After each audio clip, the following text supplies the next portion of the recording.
नमस्कार, मैं हूं नेहा शुक्ला और आप देख रहे हैं राष्ट्रीय समाचार। शुरुआत हिमाचल प्रदेश की खबर से, जहां पर भाजपा के राष्ट्रीय अध्यक्ष जगत प्रकाश नड्डा आज से 4 दिनों के दौरे पर पहुंचे हैं। राज्य में विधानसभा चुनाव को लेकर नड्डा ने शिमला में आज एक रोड शो किया, जिसमें उन्होंने दावा किया है कि भाजपा सरकार के दौरान ही हिमाचल को केंद्र सरकार से उसका हक मिला। नड्डा ने कहा कि राज्य के मुख्यमंत्री जयराम ठाकुर के नेतृत्व में राज्य वैक्सीनेशन के पहले और दूसरे दोनों डोजेज में प्रथम रहा है। आयुष्मान और किसान सम्मान निधि योजना पर हिमाचल के लाभार्थियों का भी उन्होंने उदाहरण दिया। नड्डा ने यह भी दावा पेश किया कि राज्य के मुख्यमंत्री जयराम ठाकुर काम बहुत करते हैं, लेकिन शरीफ हैं, बोलते कम है। नड्डा ने कहा कि हम अच्छा काम करते हैं, लेकिन उसे बताने में कंजूसी करते हैं। नड्डा ने कहा है कि उत्तर प्रदेश, उत्तराखंड, मणिपुर और गोवा में सरकार हमारी है और अब हिमाचल प्रदेश की बारी है। नड्डा ने इस दौरान कहा कि हाल ही में 4 राज्यों में मिली जीत साबित करती है कि देश के प्रधानमंत्री की नीतियां और उनके नेतृत्व पर जनता को भरोसा है। हिमाचल प्रदेश में दिसंबर में विधानसभा के चुनाव होने वाले हैं और आज के नड्डा के रोड शो के साथ भाजपा ने प्रदेश में चुनावी बिगुल बजा दिया है। ओपन जीप में सवार होकर नड्डा ने रोड शो शिमला में निकाला और भाजपा के इस रोड शो से पहले आप के राष्ट्रीय संयोजक अरविंद केजरीवाल भी पंजाब के आप सीएम भगवंत मान के साथ मंडी में रोड शो निकाल चुके हैं। प्रदेश में भाजपा और आम आदमी पार्टी के बीच जमकर बयानबाजी भी चल रही है। हिमाचल प्रदेश आज फार्मा का हब बना हुआ है। लगभग 12 ऐसी कंपनीज हैं जिनका प्रोडक्ट दुनिया में जा रहा है और उसकी मैन्युफैक्चरिंग यूनिट्स जो है वो हिमाचल प्रदेश में। मित्रों, एक बात ध्यान रखना, और मैं बार बार ये कहता हूं कि यहां लंबे समय तक कांग्रेस पार्टी ने राज किया और उसके बाद किसी को मौका मिला तो बीजेपी को मिला। मैं यहां डंके की चोट पर कह सकता हूं कि जब जब कांग्रेस आई है उसने हिमाचल का हक छीना है, और जब जब बीजेपी आई है उसने हिमाचल को हिमाचल का हक दिया है। इस बात को हमको याद रखना। आप लोग भूल गए होंगे। याद करो 10वां वित्त आयोग, 11वां वित्त आयोग। याद करो जब आपका स्पेशल स्टेटस ले लिया गया था। याद करो जब सेंट्रल स्पॉन्सर्ड स्कीम में केंद्र अगर 60% देता था तो 40 आपका लगता था, और सिफारिश क्या थी कि 50-50 कर लो। ये थी मनमोहन सिंह की सरकार की सिफारिश। आपने 2014 में मोदी जी को प्रधानमंत्री बनाया। आपने नहीं डिमांड की थी, मुझे याद है अच्छी तरीके से। शारदा कुमार जाया करते थे न्याय यात्रा लेकर के। मुझे याद है अच्छी तरीके से प्रेम कुमार धूमल जी दिल्ली के दरबार में अपनी बात को गुहार लगाते थे, कोई सुनने वाला नहीं था। लेकिन यहां वीरभद्र की सरकार थी। जब मोदी जी की सरकार बनी, मोदी जी ने इस बात की चिंता नहीं की कि यहां वीरभद्र की सरकार है। मोदी जी ने इस बात की चिंता की कि हिमाचल हमारा है और हिमाचल को हिमाचल का हक मिलना है, और उन्होंने हमको स्पेशल कैटेगरी स्टेट में खड़ा किया। और इधर हिमाचल प्रदेश में आने वाले विधानसभा चुनाव को देखते हुए भाजपा ने आम आदमी पार्टी को एक बड़ा झटका भी दे दिया। आपके हिमाचल प्रदेश अध्यक्ष अनूप केसरी और अन्य 2 नेताओं ने शुक्रवार को भारतीय जनता पार्टी ज्वाइन कर ली। इस पर दिल्ली के उप मुख्यमंत्री मनीष सिसोदिया ने बयान दिया है कि पार्टी हिमाचल प्रदेश के अध्यक्ष अनूप केसरी को पहले से ही पार्टी से निकालने की तैयारी कर चुकी थी। मनीष सिसोदिया ने इस दौरान भाजपा पर जमकर निशाना भी साधा और कहा कि भाजपा जो खुद को दुनिया की सबसे बड़ी पार्टी होने का दावा करती है, असल में वो आपसे डर रही है। इसीलिए रात को 12 बजे भाजपा के अध्यक्ष और केंद्रीय मंत्री आपके एक ऐसे व्यक्ति को बीजेपी में शामिल कराते हैं जिसके खिलाफ शिकायत है कि वो महिलाओं के खिलाफ गंदी बातें करता है। सिसोदिया ने कहा कि हिमाचल की जनता की आवाज बीजेपी को समझ में आ गई है। हिमाचल में बीजेपी के जो सीएम के चेहरे हैं वो बौखलाहट में एक चरित्रहीन व्यक्ति को गले लगा लेते हैं। इस मामले में अरविंद केजरीवाल ने भी ट्वीट कर बीजेपी में शामिल हुए इन नेताओं पर हमला किया है। केजरीवाल ने अपने ट्विटर हैंडल पर लिखा है कि ये लोग मुझसे नहीं जनता से डरते हैं। भाजपा वालों, अगर ईमानदारी से जनता के लिए काम किया होता तो इतना खौफ ना होता, सीएम बदलने की नौबत ना आती, दूसरी पार्टियों के दागियों के पांव पड़ने की जरूरत ना पड़ती। केजरीवाल ने लिखा कि आप पर लोगों को भरोसा है, आप हिमाचल को एक कट्टर, ईमानदार और देशभक्त सरकार देगी। अरविंद केजरीवाल जी के बारे में कुछ भी बोलने के लिए रात को 12 बजे दुनिया की सबसे बड़ी पार्टी के प्रेसिडेंट और उनके केंद्रीय मंत्री और हिमाचल के भावी मुख्यमंत्री उम्मीदवार, हिमाचल के जो भारतीय जनता पार्टी जिनको मुख्यमंत्री का उम्मीदवार बनाने जा रही है, वो केंद्रीय मंत्री और साथ साथ सबसे बड़ी पार्टी के राष्ट्रीय अध्यक्ष रात को 12 बजे प्रेस कॉन्फ्रेंस करके आम आदमी पार्टी के एक ऐसे व्यक्ति को अपनी भारतीय जनता पार्टी में शामिल कराते हैं रात को 12 बजे, जिसके खिलाफ आम आदमी पार्टी को शिकायतें मिली हुई हैं कि वो महिलाओं से गंदी बात करता था, महिलाओं के खिलाफ उल्टा सीधा बोलता था, तुच्छी बातें करता था महिलाओं के बारे में। ऐसे आदमी को, उसकी रिकॉर्डिंग्स हैं, ऐसे आदमी को जब आम आदमी पार्टी ने बुला के कहा कि हम आपके खिलाफ जांच करा के कार्रवाई करेंगे, और आज जिसको हम पार्टी से निकालने वाले थे, वैसे महिलाओं के खिलाफ तुच्छी और गंदी बात करने वाले व्यक्ति को गले लगा के भारतीय जनता पार्टी के राष्ट्रीय अध्यक्ष और उनकी पार्टी के केंद्रीय मंत्री अनुराग ठाकुर जी, जेपी नड्डा जी उधर, और हिमाचल के भावी मुख्यमंत्री उम्मीदवार अनुराग ठाकुर जी, इन्होंने रात को 12 बजे अपनी दुनिया की सबसे बड़ी पार्टी में उसको गले में बाहें डाल के उसका स्वागत किया है।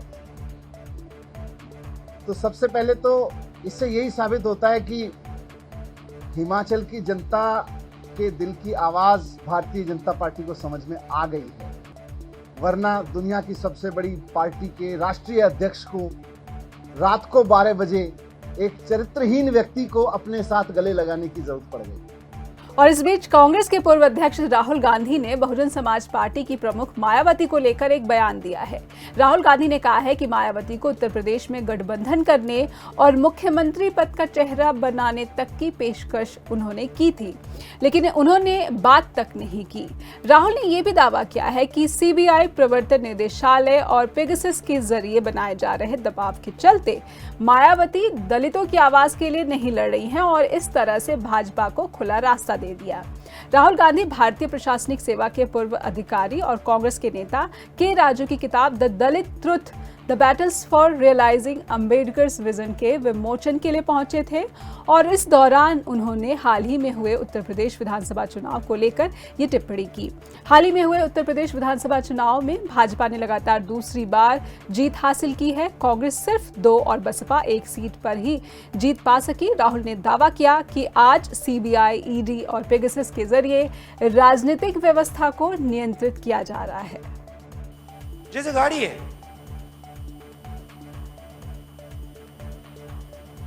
गाड़ी बहुत सुंदर है, गाड़ी में आपको जयपुर जाना है, गाड़ी में 5 लोग बैठे हैं, 4 लोगों को जयपुर जाना है और ड्राइवर आना जाना चाहता है। बात समझ आई? गाड़ी में 5 लोग, डेमोक्रेसी, 4 लोग कहते हैं भाई हमें जाना आगरा, ड्राइवर कहता है मैं जा रहा हूं जयपुर। ये हो रहा है, ये हो रहा है। और किया कैसे जा रहा है? मीडिया को कंट्रोल करके, 3-4 सबसे बड़े अरबपतियों को कंट्रोल करके, पेगासस से राजनेताओं को कंट्रोल करके। मैं आपको बता रहा हूं, स्टेज पे बता रहा हूं, अगर मैंने 1 रुपया लिया होता ना, मैं ये भाषण नहीं दे पाता।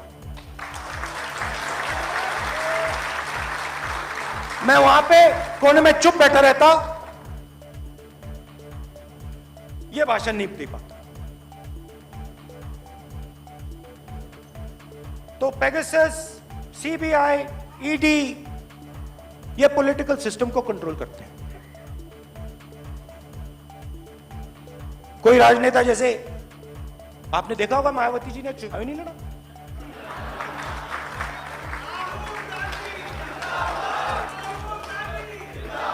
हमने मायावती जी को मैसेज दिया,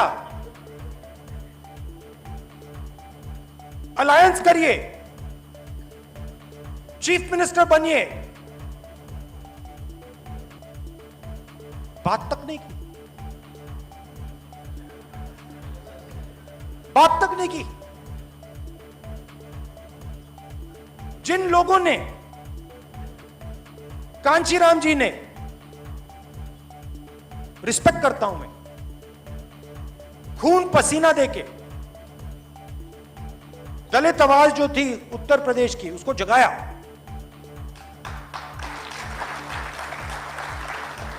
कांग्रेस का नुकसान हुआ, वो अलग बात है, मगर उस आवाज को जगाया। आज मायावती जी कहती हैं कि मैं उस आवाज के लिए लड़ूंगी नहीं। खुला रास्ता दे दिया। क्यों? सीबीआई, ईडी, पेगासस,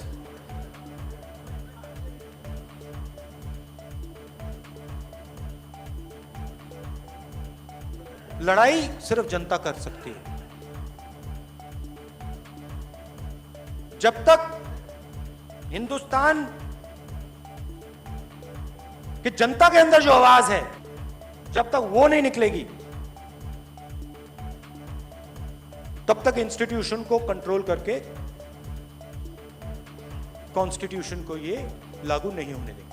वहीं दिल्ली में शनिवार के दिन आगजनी के दो अलग अलग मामले सामने आए। दो इलाकों आज़ाद मार्केट और आनंद पर्वत में आग लगने से अफरा तफरी का माहौल देखा गया। आज़ाद मार्केट में 5 दमकल की गाड़ियों ने दुकानों में लगी आग को किसी तरह से बुझाने में कामयाबी पाई, जबकि आनंद पर्वत इलाके में भी काफ़ी जद्दोजहद के बाद ही आग बुझाई जा सकी। इस दुर्घटना में 9 लोग जख्मी हो गए हैं, जिनमें 6 दमकल कर्मी हैं जो आग बुझाते वक्त घायल हो गए।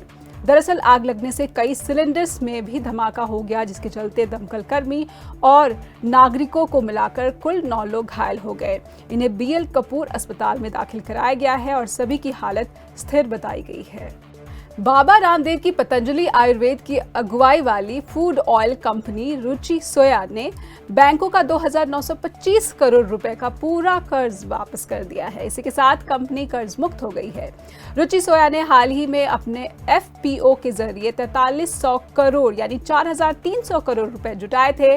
कंपनी ने इस पूंजी के एक हिस्से का इस्तेमाल कर्ज चुकाने के लिए किया है। पतंजलि आयुर्वेद लिमिटेड के प्रबंध निदेशक आचार्य बालकृष्ण ने ट्वीट कर बताया है कि रुचि सोया कर्ज मुक्त हो चुकी है। कंपनी के एक प्रवक्ता ने कहा है कि एफपीओ के लिए जमा किए गए दस्तावेज में कंपनी ने कहा था कि वो लगभग 1,950 करोड़ रुपए का कर्ज चुकाएगी। हालांकि कंपनी ने अपने कर्जदाताओं को 2,925 करोड़ रुपए की पूरी कर्ज राशि चुकाने का फैसला किया। कल रुचि सोया के शेयर में करीब 15% का उछाल आया था। बीएसई में रुचि सोया का शेयर 12.94% उछलकर 924.85 रुपए प्रति शेयर के भाव पर बंद हुआ था। दवा निर्माता कंपनी कैडिला ने रेबिज की प्रोटीन वैक्सीन को गुजरात के अहमदाबाद में लॉन्च किया है। इस वैक्सीन के सिर्फ 3 डोज ही लगाए जाएंगे। ये रिकॉम्बिनेट नैनो पार्टिकल पर आधारित है और ऐसा पहली बार है कि रेबीज की कोई 3 डोज वाली वैक्सीन लॉन्च की गई है। इससे पहले अब तक रेबीज की सिर्फ 5 डोज वाली वैक्सीन ही उपलब्ध थी। और अब खबर क्रिकेट की। 8 अप्रैल को पंजाब किंग्स के खिलाफ खेले गए मैच में गुजरात टाइटंस ने 6 विकेट से जीत हासिल की। पंजाब ने पहले बल्लेबाजी करते हुए 189 रन बनाए, वहीं गुजरात ने जीत के लिए 190 रनों का लक्ष्य मैच के अंतिम गेंद पर पूरा कर लिया। बता दें कि हार्दिक की टीम को आखिरी 2 गेंदों पर 12 रनों की जरूरत थी। तभी स्ट्राइक पर मौजूद राहुल तेवतिया ने लगातार 2 छक्के लगाकर मैच गुजरात की झोली में डाल दिया। वहीं पंजाब किंग्स पर धमाकेदार जीत दर्ज करने के बाद अमित मिश्रा ने ट्वीट कर लिखा, गुजरात टाइटंस को आईपीएल 2022 में अभी हार का सामना करना बाकी है। अगर टीम यही फॉर्म जारी रखती है तो हम देख सकते हैं कि दूसरे कोच भी लैपटॉप छोड़कर नेहरा जी की तरह कागज और कलम उठाएंगे। तो राष्ट्रीय समाचारों में फिलहाल के लिए इतना ही। नेशनल अपडेट्स के लिए आप हमारे साथ बने रहिए। नमस्कार।